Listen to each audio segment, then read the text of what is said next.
최근 국제금값이 전례 없는 수준으로 급락했다가 다시 기적처럼 회복하는 기묘한 현상이 벌어졌는데, 이는 단순한 가격 변동 이상의 거대한 의미를 담고 있습니다. 2025년 12월 말 그래프상에서 수직으로 하락하던 금값은 다시 반등의 기미를 보이며 멈춰섰지만, 그 이면에는 소름 돋는 금융전쟁의 비밀이 숨겨져 있죠. 이번 사태를 정확히 이해하는 것은 미래의 자산 가치를 지키기 위해 그 어느 때보다 중요하며, 미국과 중국의 패권 다툼이 이 작은 그래프 안에 녹아 있습니다. 금값의 급변동을 일으킨 겉으로 드러난 첫 번째 원인부터 차근차근 파헤쳐보면 미국의 시카고 상품 거래소라는 거대 민간 기구가 그 중심에 서 있음을 알게 됩니다. 표면적으로는 민간 거래소라 불리지만 미국 정부의 전략적 파트너 역할을 수행하는 이곳은 사실상 국가의 통제 아래 금 가격을 조절하는 보이지 않는 손과 같습니다. 지난해 연말부터 시카고 상품거래소는 금 선물 거래의 진입 장벽인 증거금을 짧은 기간 안에 2차례나 연속으로 인상하며 시장에 강력한 충격을 가했습니다.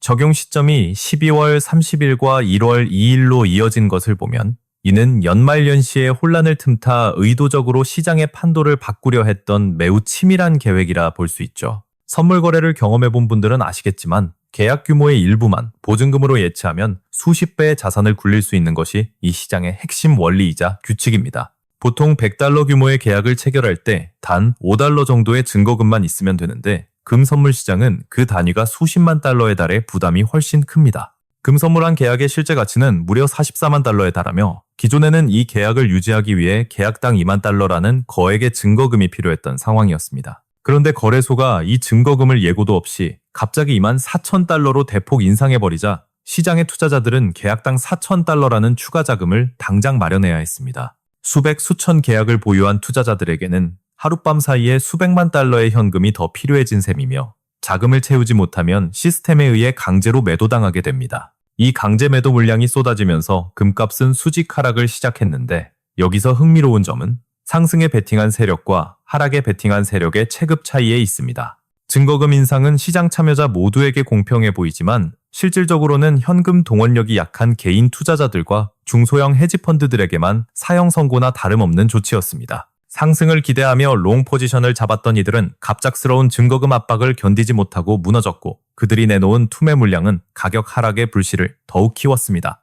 반면에 가격 하락에 베팅하며 숏 포지션을 취했던 세력은 주로 거대 자본을 보유한 글로벌 은행들이었기에 그들은 여유롭게 증거금을 채우며 버틸 수 있었죠. 결국 돈이 부족한 개미 투자자들의 물량이 강제로 시장에 풀리면서 2025년 크리스마스 직후부터 새해 첫날까지 금값은 비정상적일 정도로 처참하게 망가졌습니다. 멀쩡하게 유지되던 계약 조건을 거래소가 일방적으로 변경하여 수조 원의 자산이 강제로 청산되는 이 광경은 겉으로 보기엔 매우 부당하고 불합리해 보입니다. 하지만 서구 자본주의 사회의 근간인 계약서 약관에는 거래소가 필요에 따라 언제든 증거금을 조정할 수 있다는 독소 조항이 명시되어 있어 법적으로는 무결합니다. 마치 악마와의 계약처럼 정교하게 설계된 이 시스템 안에서 미국 금융자본은 자신들의 필요에 따라 금값을 인위적으로 통제할 수 있는 강력한 무기를 휘둘렀습니다. 금값이 떨어질 때는 침묵하다가 급등할 때만 증거금을 올려 가격을 끌어내리는 시카고 상품 거래소의 행태는 수많은 음모론을 낳았지만,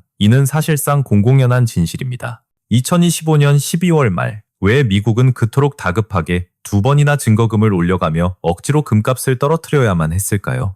여기에는 무시무시한 비밀이 숨겨져 있습니다. 12월 20일만 해도 온스당 230달러였던 금값이 불과 일주일 만인 27일에 530달러까지 치솟았는데, 이는 금시장에서 상상하기 힘든 7%의 폭등이었습니다. 예기치 못한 금값의 폭등은 미국의 거대 은행들, 즉 불리온뱅크라 불리는 금융 권력자들을 전례 없는 파산 위기와 막대한 손실 가능성으로 몰아넣었습니다. 일부에서는 특정 거대 은행이 이번 사태로 인해 완전히 무너질 수 있다는 흉흉한 소문까지 돌았는데, 도대체 금값이 조금 올랐다고 왜 은행이 파산한다는 걸까요? 이 무서운 비밀을 풀기 위해서는 먼저 불리온뱅크라는 존재가 무엇인지, 그리고 그들이 국제 금시장에서 어떤 역할을 수행하는지부터 명확히 짚어볼 필요가 있습니다. 불리온뱅크는 금을 국제적으로 거래하고 보증하는 초거대 은행들을 일컫는데, 전 세계에서 손꼽히는 막강한 자본력을 가진 은행만이 이 자격을 얻을 수 있습니다. 한국에는 아직 국제적 의미의 불리온뱅크가 없는데, 이는 런던 귀금속 시장 협회인 LBMA의 까다로운 회원사 자격을 얻고 시장 조성자가 되는 것이 매우 어렵기 때문입니다. 금은 불순물을 섞거나 가짜를 만들기 쉽기 때문에 JP모건이나 골드만삭스 같은 은행이 보증하는 금이라는 신뢰는 시장 거래를 가능케 하는 절대적인 기준이 됩니다. 또한 액션 영화에서처럼 은행 금고를 터는 위험을 방지하기 위해 이들은 철통 같은 보안 시스템과 특수 운송 물류망을 직접 운영해야 하는 막중한 책임도 집니다. 현재 전 세계 금 시장을 주무르는 핵심 불리온 뱅크는 JP모건, 골드만삭스, 시티은행, HSBC 등 우리가 이름만 들어도 아는 11개의 글로벌 거대 은행들입니다. 이들의 주요 고객은 일반인이 아니라 각국의 중앙은행, 거대 국부 펀드, 그리고 이름 모를 큰손 기관 투자자들이며 거래 규모 자체가 상상을 초월하는 수준이죠. 흥미로운 점은 최근 전 세계 중앙은행들이 달러에 대한 불신으로 인해 미친 듯이 금을 사들이고 있다는 것인데 유독 한국은행만은 이 대열에서 빠져 있습니다. 한국의 경제 규모 대비 금 보유량은 세계 최저 수준이라 답답한 면이 있지만 오늘 우리가 주목해야 할 것은 왜 지금 전 세계가 금을 놓고 전쟁 중인가 하는 점입니다. 불리온 뱅크들은 고객인 중앙은행에 금을 팔기 위해 평소 엄청난 양의 실물금 재고를 쌓아두는데 이 과정에서 가격 변동에 따른 위험을 피하려 노력합니다.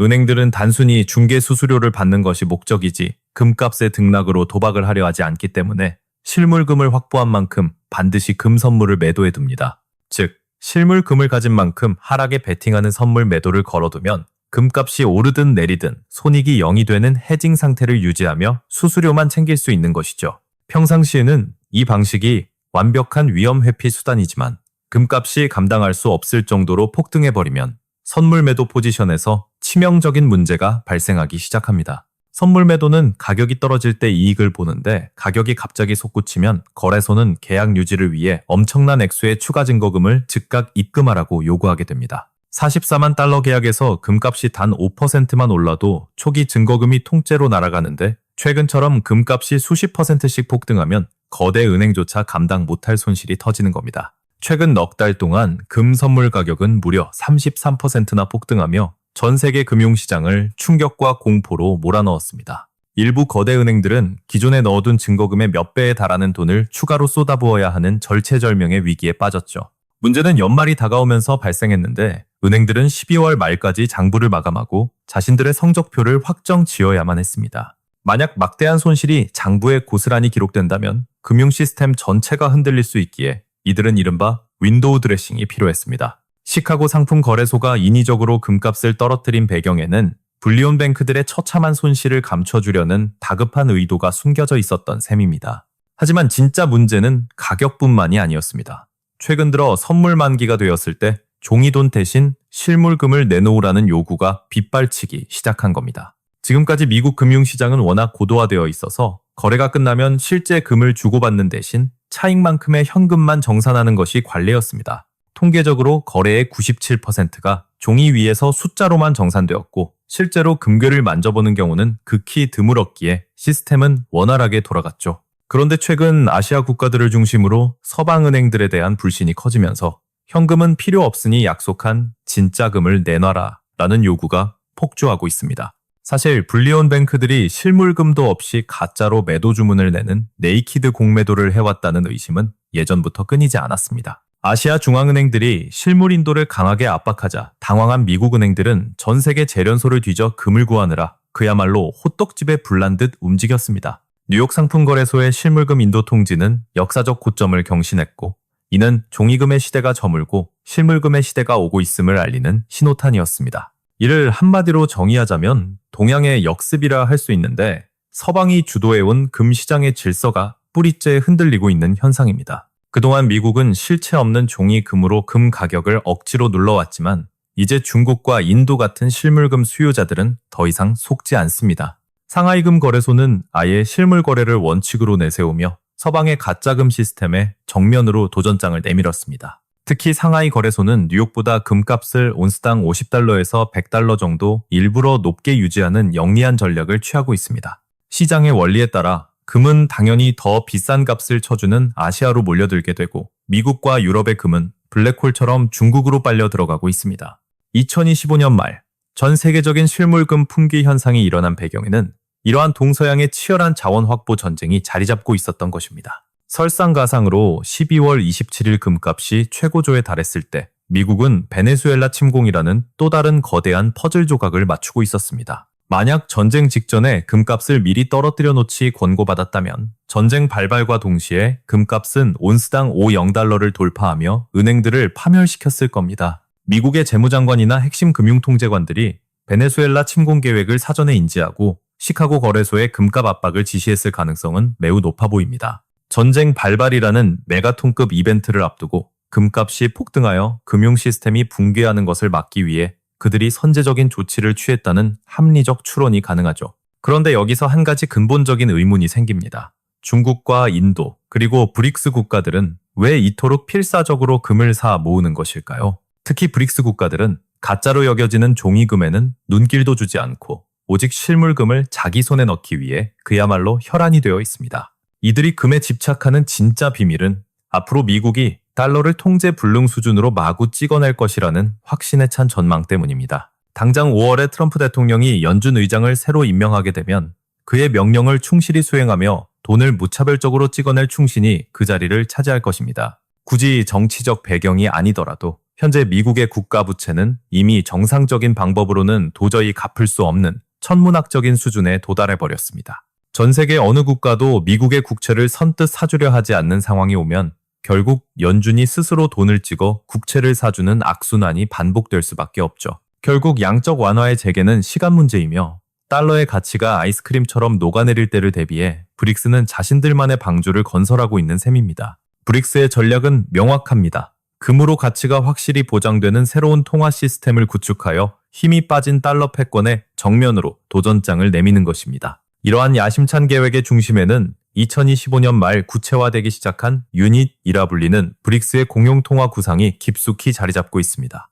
유닛 통화는 금 40%와 브릭스 국가들의 통화 60%를 담보자산으로 섞어서 발행하는 매우 혁신적이면서도 전통적인 가치 저장 방식을 지향합니다. 여기서 가장 핵심적인 요소는 결국 금 40%입니다. 유닛을 발행하면 발행할수록 그에 비례하는 엄청난 양의 실물 금을 실제로 보유하고 있어야 하죠. 브릭스 국가들의 지폐야 얼마든지 인쇄기로 찍어낼 수 있지만 가치를 담보할 실물금은 하늘에서 뚝 떨어지는 것이 아니기에 이들의 매수세는 공격적입니다. 지금 브릭스 국가들이 전 세계 금 시장을 샅샅이 뒤지며 금을 쓸어 담는 이유는 바로 이 유닛 통화의 든든한 기초 자산을 확보하기 위함입니다. 이제 바야흐로 미국의 실체 없는 종이금과 브릭스의 묵직한 실물금이 격돌하는 거대한 금융전쟁의 서막이 본격적으로 올랐습니다. 현재 뉴욕 금융시장의 금 거래량 중 선물 시장의 규모는 실물금 거래량보다 무려 20배 이상 많을 정도로 철저히 신용에 기반하고 있습니다. 지금까지는 실물 없이도 종이만으로 가격을 조작하며 시장을 지배해왔지만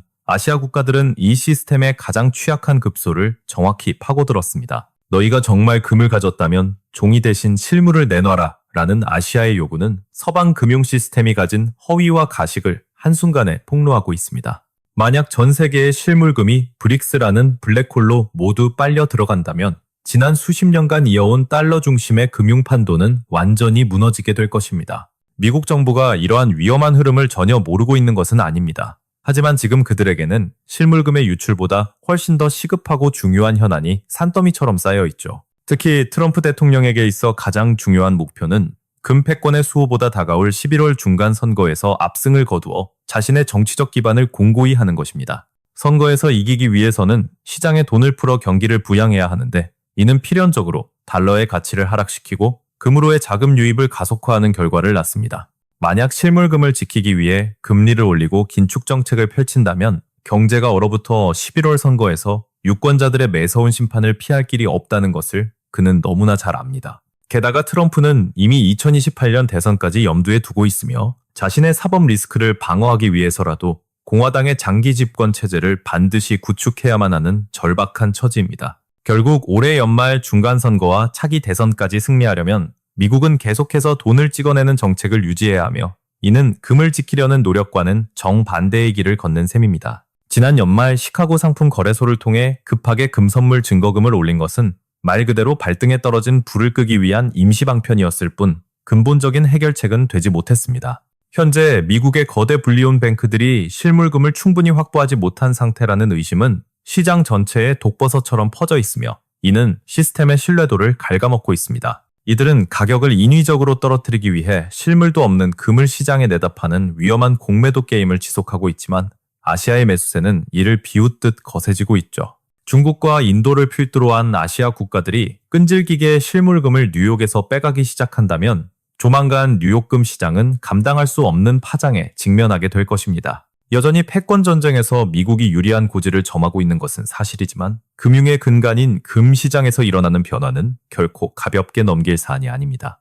치열한 총성 없는 전쟁터에서 금은 단순한 귀금속이 아니라 달러의 대안이자 새로운 경제 질서를 세우기 위한 가장 강력한 대결 수단으로 급부상하고 있습니다. 사실 미국은 과거에도 금이나 은값이 자신들의 통제를 벗어나 치솟을 때마다 이른바 종이 자산을 무차별적으로 발행하여 가격을 조작해온 오랜 역사가 있습니다. 1980년대 은값이 폭등하며 달러를 위협하자 미국은 종이은을 대량으로 발행하여 시장을 교란시켰고 결국 은값을 강제로 폭락시켰던 전례가 있습니다. 또한 2011년 금값이 역사적 고점을 향해 달려갈 때도 시카고 거래소는 선물 증거금을 무려 5번이나 연속으로 올리며 금 시장에 치명타를 입혔습니다. 당시 이러한 조작에 가까운 개입은 성공을 거두었고 금값은 이후 수년간 긴 침체기에 빠지며 미국의 의도대로 달러의 독주 체제가 이어지는 듯 보였습니다. 하지만 지금은 상황이 완전히 다릅니다. 과거와 달리 미국의 정면으로 도전할 수 있는 거대 경제권인 중국과 인도, 그리고 브릭스라는 실체가 존재하기 때문입니다.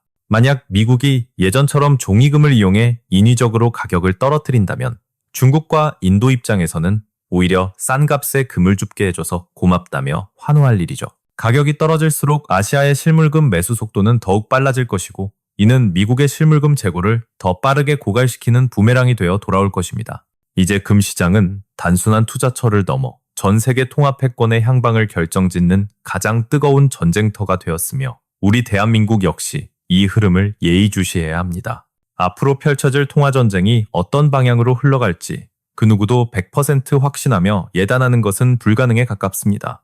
과거의 데이터와 역사적 경험이 더 이상 통하지 않는 이른바 블랙스완이 일상화된 시대에 우리가 살고 있기 때문입니다. 하지만 한 가지 분명한 사실은 지금 이 순간에도 국제 금융시장의 가장 치열한 전선은 바로 금 시장에서 형성되고 있다는 점입니다. 미국이 주도해온 종이금 기반의 신용화폐 시스템은 이제 아시아와 브릭스가 주도하는 실물금이라는 거대한 벽에 부딪혔습니다. 이는 단순히 금값이 오르고 내리는 차원의 문제가 아니라 지난 80년간 세계 경제를 지탱해온 달러 패권의 기초가 흔들리고 있음을 의미합니다. 만약 미국의 거대 은행들이 끝내 실물금 인도 요구를 감당하지 못하게 된다면 그것은 곧 서방 금융 시스템의 파산 선고나 다름없을 것입니다. 반대로 브릭스가 유닛 통화를 성공적으로 안착시킨다면 인류는 다시 한번 금에 기반한 새로운 화폐 질서의 시대로 회귀하게 될지도 모릅니다. 이러한 거대한 역사의 변곡점에서 우리 대한민국이 처한 현실을 냉정하게 돌아보면 솔직히 우려스러운 부분이 적지 않은 것이 사실입니다.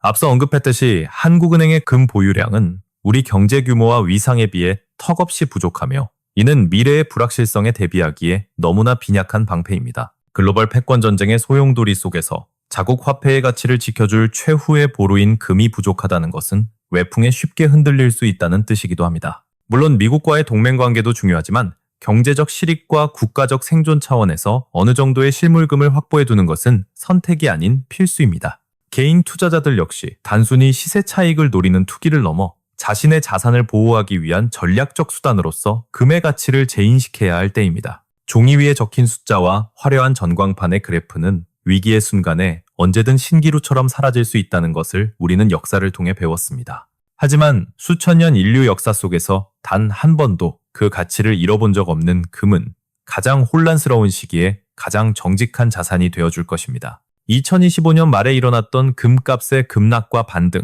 그리고 그 이면의 증거금 인상 소동은 다가올 더 큰 폭풍의 전조현상에 불과할지 모릅니다. 미국은 자신들의 패권을 지키기 위해 앞으로도 온갖 금융기법과 조작을 동원하겠지만 실물의 가치를 이기는 종이는 세상에 존재하지 않습니다. 동양의 역습이 시작된 지금 우리는 감정에 치우치기보다 냉철한 시각으로 글로벌 자금의 흐름과 금시장의 변화를 끊임없이 추적해야 합니다. 이번에 파헤쳐본 금값의 급변동 비밀이 여러분이 미래 경제의 흐름을 읽고 소중한 자산을 지켜내는데 작은 이정표가 되기를 진심으로 바랍니다. 패권 전쟁의 파고는 더욱 높아지겠지만 정확한 정보와 통찰력을 가진 이들에게는 오히려 이 혼란이 새로운 기회의 창이 될 수 있을 것입니다. 국제 금시장에서 벌어지는 이 치열한 통화 전쟁의 결말이 어디로 향할지 우리는 계속해서 눈을 크게 뜨고 지켜봐야 할 것입니다.